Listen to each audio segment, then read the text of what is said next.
I think it is always is very good, and and it's anyway. Thank you. It would be great if someone else would do something like that.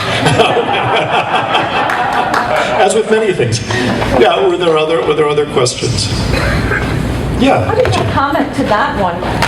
It's the whole idea of Nelson not really being in the canon and not really being taught. I think that is part of this failure of universities to embrace it. Yeah. Right. I mean, there are professors who do. Bill Savage at Northwestern teaches Algren, but he's never going to make full professor.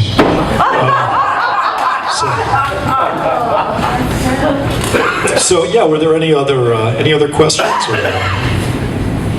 And what bothers me even more than his not being taught is the fact that there's like one page of Nelson Algren in the 500 or 1,000 volumes in the Library of America, whereas every single word written by Philip Roth, who is alive, who is represented by a corporate publisher, whose work is extremely publicized, every way imaginable, is in the Library of America. And I have written them, and I've never gotten a response.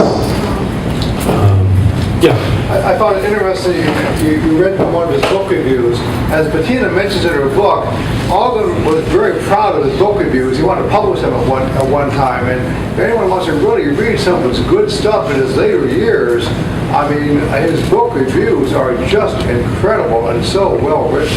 Yeah, thank you. I have read his review in The Nation of Catch-22, and I don't know if this is factually true, but it seems like it's possible that review is what got people reading that book. That review helped to launch it into a classic, and it's a beautiful review. He loved Terry Southern and Joseph Keller. He had quite a mutual admiration side. But as you point out too, he did not take criticism lightly. And Alfred Kazin was a vitriolic reviewer against Algren, so it all got a chance to review his book, and I think it was The New Republic. It was just a scathing review. So. Oh yeah, there are hideous reviews. There are amazingly terrible reviews of Walk on the Wild Side, almost without exception.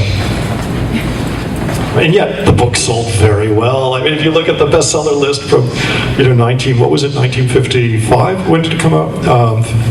56 maybe. It's like Simone de Beauvoir and Nelson Algren are like 2 and 3 at one point in the bestseller list. Yeah, The Mandarins, which is a book that made him unhappy. So, I guess there will be a panel discussion. So that'll be it. Thank you.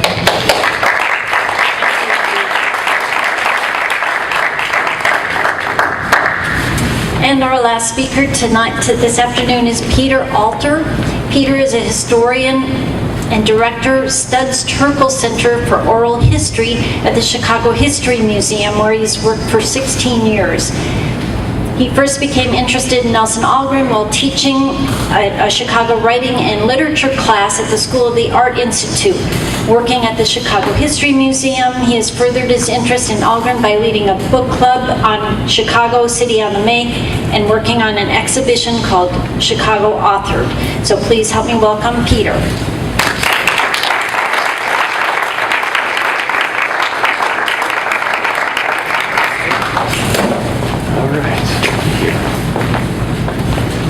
All right, let's see if the magic of the stick works here. Good afternoon, everyone. I am, in fact, Peter Alter. I do work at the Chicago History Museum. I might drive you camera guys a little bit nuts because I like to move around a little bit while I talk. But first, about the Chicago History Museum, maybe many of you know who and what we are, but we are an independent nonprofit museum displaying both Chicago and U.S. history. We are in the city of Chicago, 1601 North Clark Street, the southern edge of Lincoln Park. We've been there since 1932, and we've been in existence since 1856. We also are known as the Chicago Historical Society. Thank you. About 10 years ago, we went through a rebranding and a name change. So if maybe it's been a while since maybe 4th grade if you went to school in the city and you went to the Chicago Historical Society. Thank you. you would have seen what was the Chicago Historical Society. There are some materials in the back, our quarterly calendar, which there's a giant stack back there, so please feel free to take one. There's all kinds of information about all of our programs for the rest of the summer and into early fall. And thank you, Sue, for your nice introduction. Also back there are, Sue mentioned the Chicago Authored Exhibition, and this is something that opened in October of last year, and we have these bookmarks, which are back there as well. There's an excerpt from City on the Make that is featured actually in the exhibit. The exhibit is something new for us. We went through a process of voting on what a exhibit topic should be. And we went through many rounds sort of in the March Madness style bracket. And true to Chicago though, at some point the ballot box was stuffed and Chicago authors won. And so it's a fascinating topic obviously, but for a three-dimensional experience in a place called the Chicago History Museum, it presented a real challenge for us. We didn't want to display things like manuscripts and typewriters, appealing to a very broad and generally younger audience. So we developed two things, a hands-on gallery that's on our first floor right by our lobby, and a multimedia app that you can buy through iTunes or Google Play for $1.99. And that really, I think, helps bring Chicago literature to life. And there is an excerpt, as I said, of City on the Make in that app. And you can see where, at least when we were creating that exhibit, most of last year, where we felt Nelson Algren fell sort of in the large range of literature by and about Chicagoans. Okay, so I have taught parts of Chicago City on the Make at the School of the Art Institute. I wasn't a professor there, I was just looking for a little bit of extra money and still working at the Chicago History Museum. Sue and George were in the City on the Make book club, which was a lot of fun. We run book clubs every winter, the beginning of the year, when people are kind of trapped inside there. As long as we don't have a blizzard, people are able to get out to the museum on Saturdays to attend those. So if you do like to read and discuss, take a look in the future at our other book club offerings. Also, the Chicago Authored exhibit was one way that I really got into Nelson Algren and looking at Nelson Algren as part of a larger array of Chicago literature. But I'm a historian, I'm not a literary person. I am very much a basic historian. So my approach just to my talk today is really to look at Nelson Algren kind of as a historian of Chicago through, of course, a book written here, not too far away from where we are now, so appropriate as well. And it's illustrated with images from our collection. So except for the second slide, there's not a lot of text to read. But also going off from Dr. Drew's the very beginning of, or part of her talk, and I think I got it down more or less, just thinking of Nelson Algren and how he likes to focus on people who have none of the benefits of society. I really latched on to this preface to the second edition, and he, of course, is looking back to the publication of the first edition of Chicago City on the Make. And so really, just in the next few minutes, I'll be talking about both those who have lost the will to act honestly. I'll talk about them more towards the end because, of course, he has an interesting take on them. But more than those people, those who have been excluded from the privileges of our society, or as Dr. Drew put it, those who have none of the benefits of our society. So for the most part, Nelson Algren, at least what I'm pulling out for today and my interests as well, really focused on, for lack of a better word, labor history. Chicago's labor history, radical history. We've heard a lot about his radical moorings in the 1930s. And so really that's where my focus is, and our collections are very rich in many of these areas. And so you'll see some bits and pieces. But the kind of first area, or era I should say really, that he talks about these people who are dispossessed, these people who are outside the levers of power, really goes back to the late 18th and early 19th century. And in City on the Make, he talks about kind of two groups of people. So early Chicagoans is the they in this sentence. They hustled guns, furs, grog, and the blood-red whiskey dye. They hustled with dice or a deck or a derringer and decided the Indians were wasting every good hustler's time. And so he's clearly focusing on this sort of early era, early 19th century. This is Fort Dearborn, of course, Dearborn at the intersection of what's now Wacker and Michigan Avenue. And really, he goes on in other parts of City on the Make to look at, as he calls them, the Potawatomi, that really they're dispossessed of the land. They are removed from the levers of power, and all they leave behind, in his words, is a dirty river. And so these are definitely, I think according to Algren, some of those people who are excluded from the privileges of society from the earliest years of Chicago, really even before Chicago was considered a city, which didn't happen for another few decades. Of course, he was enamored of many of these major events in Chicago history, such as the Haymarket Affair of 1886 and 1887.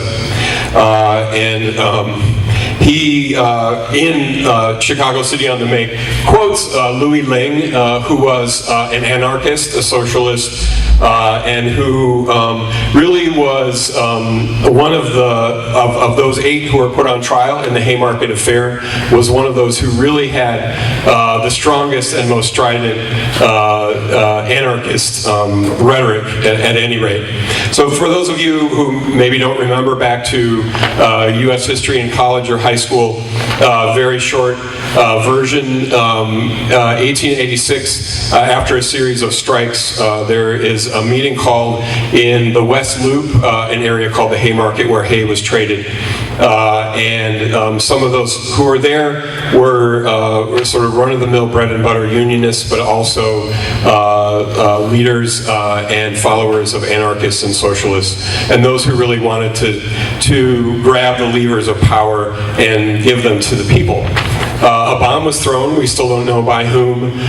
When the bomb was thrown, many workers were killed.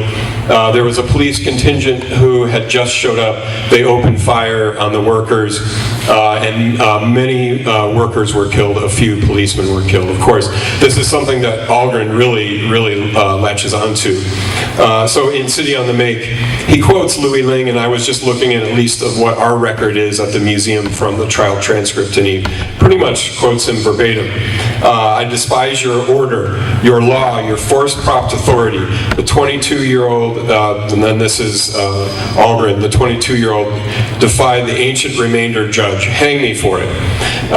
And so Louis Ling, who actually dies in prison, we don't know whether he was killed. He was killed with an explosive device, a bomb that blew his head off, unfortunately. And we don't know whether it was suicide or he was murdered in jail. But he is one of those who really rises up in Chicago City on the Make. And Algren also pulls out Albert Parsons, who's in the upper right-hand corner of this slide. And you can actually go, there's a pretty interesting interpretation of those events. You can go to the West Loop and see where these events took place. Albert Parsons is in the upper right-hand corner of the slide. And again, now these quotes are pulled from throughout the book. The jail where Parsons hung is gone, and the building from which Bonfield marched is no more, and I'll mention Bonfield in a moment. These 8 men were put on trial. Several of them were executed, including Albert Parsons. This is something, again, that Algren pulls out of Chicago history and really shows that these 8 men, many of them who, some of them who were not there when the bomb was thrown,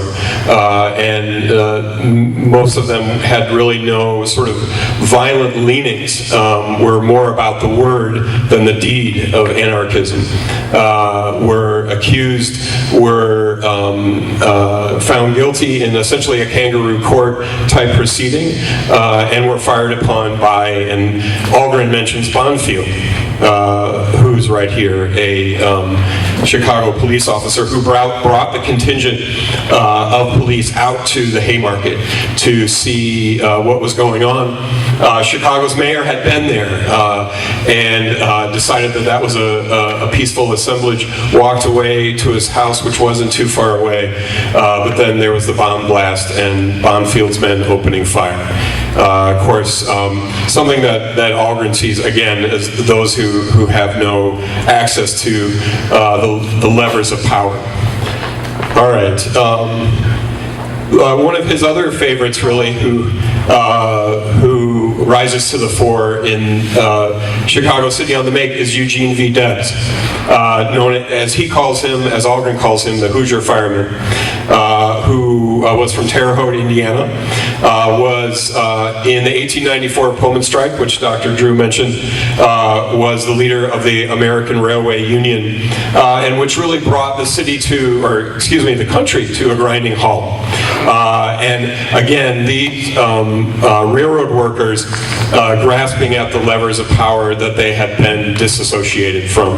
And so Debs was a socialist. He ran several times for U.S. president and did very well several times, polling around 1 million votes.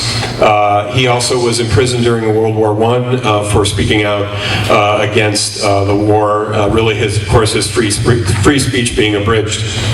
And the Pullman strike, of course, was a national railroad strike which brought the country to a halt in an era when railroad passenger transportation was really the way to go. And so these railroad workers wouldn't handle the cars made by the Pullman Palace Car Company on the far south side of the city. And these are just some views from our collection of the Pullman town. And in the lower left hand is a view of troops. Of course, President Cleveland brought out troops in 1894, including troops in downtown Chicago near the Art Institute. So some pretty interesting images of bivouacked troops in the Loop in 1894. So Algren, quoting, and I didn't look to see how close this is, but he's quoting Eugene Debs speaking to a group of workers. You make rifles, the Hoosier fireman told 10,000 working men amassed at a socialist picnic here, that's Chicago, and you make these rifles and you're always at the wrong end of them. Then he goes on, Algren later in the book brings up Eugene Debs again, calling Chicago the most radical of all American cities. Gene Debs town, Bill Haywood's town, the one big union town. Of course, Big Bill Haywood was the leader of the Industrial Workers of the World, or the Wobblies, which were headquartered in Chicago. Newspapers were published here. The Wobblies were nearly destroyed in the 1919 Red Scare, A. Mitchell Palmer's Red Raids. And another one essentially of those people who is trying to wrest the levers of power and give them, in this case, to the working class. The Industrial Workers of the World sought to, as Algren put it, bring everyone together into one big union. So not a mine workers union and a waitresses union and a teachers union, but one big union, and eventually wrest the levers of production away from the producing class. And again, Algren in the 50s really grabbing onto that. I'm sorry? Away from the owning class, not the producing class. Right. Thank you. Okay. So he also mentions, of course, the events happening during his life. So the Memorial Day Massacre of 1937, which actually happened not too far away from here, at Republic Steel on the southeast side of Chicago. And he brings Haymarket together with the Memorial Day Massacre, where on-dried blood on the pavement and on-dried blood on the field yet remembers Haymarket and Memorial Day. So we talked about